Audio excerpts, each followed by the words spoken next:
You've tuned in to the unavailing frequency. But don't touch that dial. We've got you right where we want you. This is Welcome to Harrow, the town that isn't supposed to exist. Account number 2, the diner.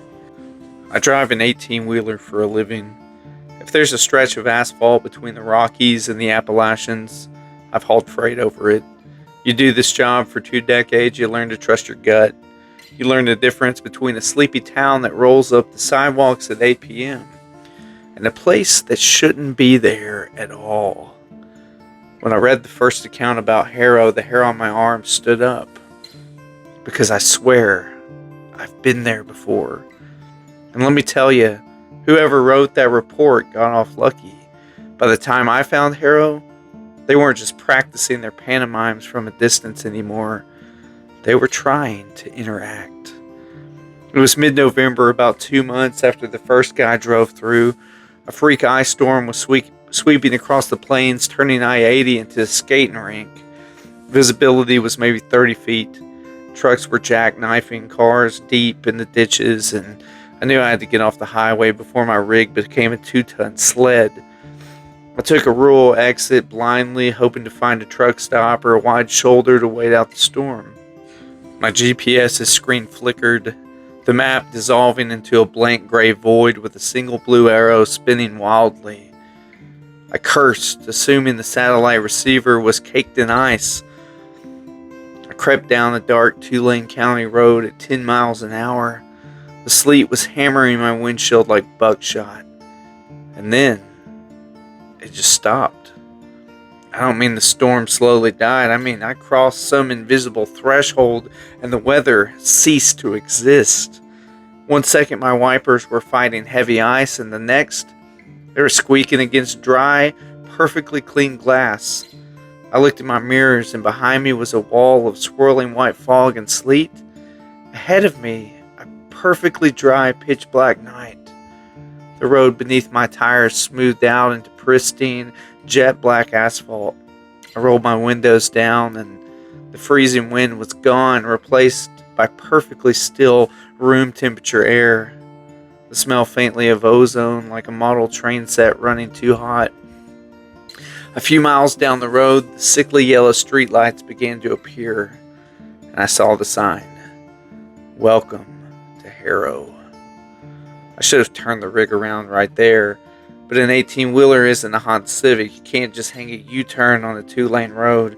I had to keep going until I found an intersection or a lot wide enough to maneuver. I rolled down Main Street, the air brakes hissing loudly in the suffocating silence of the town. I spotted the neon sign the first guy mentioned that just read food. There was a dirt lot next to it, big enough for me to pull a wide turn, but my stomach growled, and a foolish, deeply human part of my brain reasoned that if there was a diner, there must be a local who could tell me what the hell was going on with the weather and the roads. I parked the rig, left it idling, and walked for the diner. The moment I pushed the heavy glass door open, a bell chimed above me. Ding dong. I stepped inside and wiped my boots. The first thing that hit me was the smell, or rather, total lack of it. A diner at 1 a.m., it should smell like stale coffee, burning grease, and old cigarettes. But this place smelled like a hospital corridor. Sterile, empty. There were 4 people in that diner. A couple sat in the booth by the window, a solitary man sat at the counter, and behind the counter was a waitress in a pale blue uniform. As the door closed behind me, all 4 of them stopped what they were doing, and they didn't turn to look at me, but their bodies were completely rigid. "Evening," I grunted, taking a seat at the stool a few down from the solitary man. The waitress turned to face me. The first guy was right about the walk. She moved laterally down the counter, her torso gliding smoothly, but she was trying to incorporate a head bob. It was horrifying. Her head jerked up and down mechanically, completely out of rhythm with her steps, like a broken animatronic bird. She stopped in front of me. Her skin was flawless, her eyes a flat, muddy brown.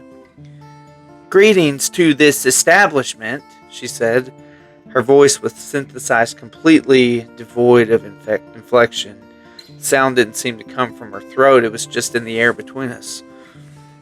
Just a coffee, black, I said, keeping my voice steady, and maybe a menu. She stared at my forearm. You require the sustenance to maintain the fleshly vessel. Yeah, I'm hungry. She reached beneath the counter and placed a menu in front of me. It was printed on thick, glossy paper. I opened it, my stomach plummeted. There were no words, just perfectly centered, high-definition photographs of food. A picture of a raw steak, a picture of a whole unpeeled potato, a picture of a glass of milk, but none of it looked quite right. The steak had no fat marbling, it was just a solid block of red. The milk looked thick, like white house paint. I guess I'll just take a slice of cherry pie, I mumbled, closing the menu. If you have it. Cherry pie, she repeated, her lips barely moving. I will retrieve the baked matter. She glided into the back kitchen. I took a breath and glanced at the man sitting a few stools away. He wore a gray suit. He was eating a plate of eggs. I watched him take a bite, and he scooped the eggs with a fork, shoved them into his mouth, and began to chew. His jaw moved exactly up and down. Clack, clack, clack. His teeth were hitting together violently, but the most terrifying part was his throat. He wasn't swallowing anything. The chewed up mass of food was just building up in his cheeks, packing tighter and tighter like a chipmunk hoarding nuts. I looked away, my heart hammering against my ribs. I glanced at the couple in the booth. They were having a conversation. The woman's mouth was moving rapidly, her face contorting into exaggerated expressions of joy, and then sorrow, then anger, cycling through human emotions like a slideshow on fast forward. But she wasn't making a sound. The man across from her was nodding, his eyes blinking furiously, first the left eye, then the right eye, then both. They were putting on a play, and I was the audience. The waitress returned. She set a ceramic mug of coffee and a plate with a slice of cherry pie in front of me. Steam was rising from the coffee, but when I touched the mug, the ceramic was ice cold. Consume, the waitress said. She didn't walk away. She stood directly across from the counter, leaning in. She was close enough that I could see that she didn't have any pupils. It was just a solid iris of flat brown. I looked at the pie.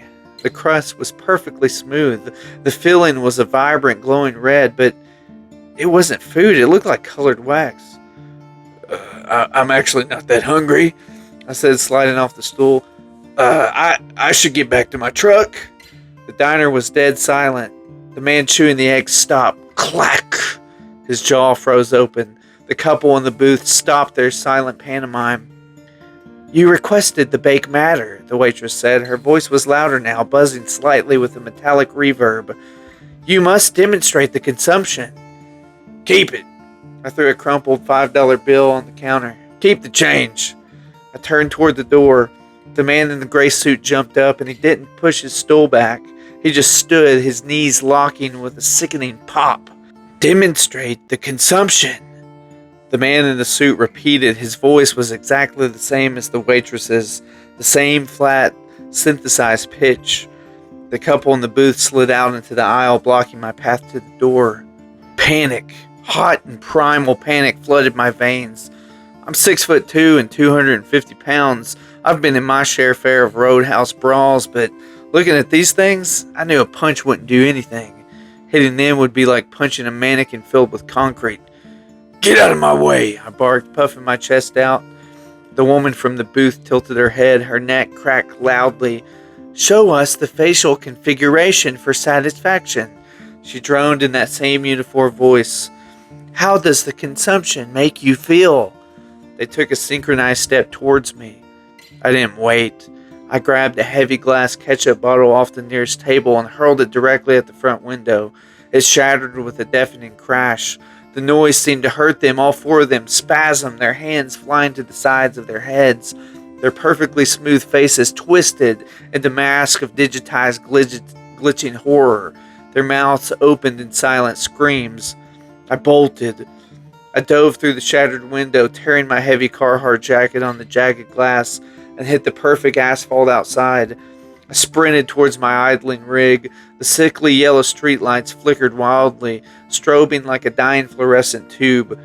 As I reached the cab and hauled myself up the steps, I looked back at the diner. They were all standing in the broken window. The waitress, the man in the suit, the couple.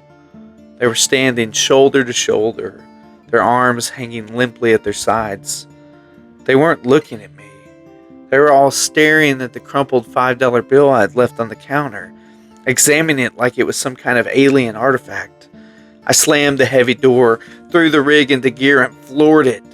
The trailer fishtailed wildly on the perfect asphalt before straightening out. I laid on the air horn, a massive, deafening blast that echoed through the dead town. Out of my mirrors, I saw doors opening all down Main Street, dozens of figures stepping out into the yellow, strobing light. I didn't look back. I drove the rig to 85 miles an hour, praying the road didn't end in a wall. 10 minutes later, the rig slammed into a massive pothole, throwing me violently against the seatbelt. The darkness of Harrow shattered. My windshield was instantly plastered with freezing rain. The roaring wind returned, shaking the cab of my truck. The GPS on my dashboard binged happily, the map popping back up, showing me on a desolate county road miles from I-80. I drove all the way to Iowa before I finally pulled over. They are learning. The first guy saw them practicing in a vacuum, but I saw them trying to run the simulation with a live subject. They want to know how we eat. They want to know how we emote. They want to know how we converse with one another. And I don't know what happens when they finally gather enough data, but I know one thing for certain. I will never, ever take a detour in Nebraska